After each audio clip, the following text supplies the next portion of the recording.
shampoo लगावे धोई धोई दूध के तो साफ करा तो कोठड़ साफ थाए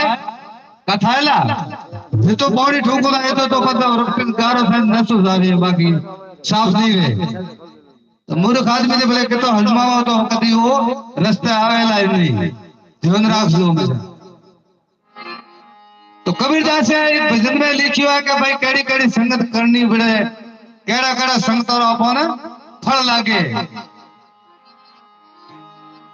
हे मनवा उन मारे मत जाए संगत रा लो सड़ लागे रे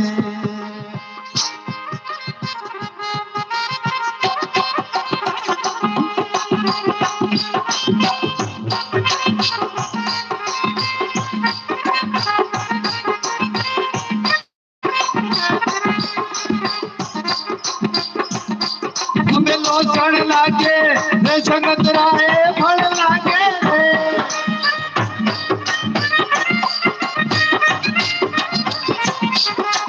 लो सड़ लागे रे संगत राए फल लागे रे मूर्खा उड़ते मत जाए संगत रा लो सड़ लागे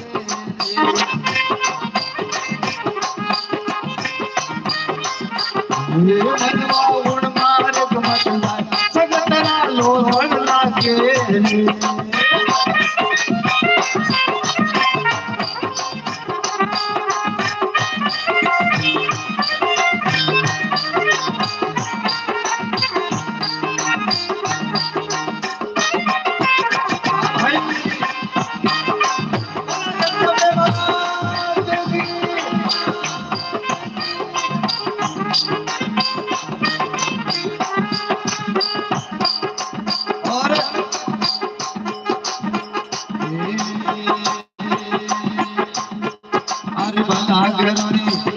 करी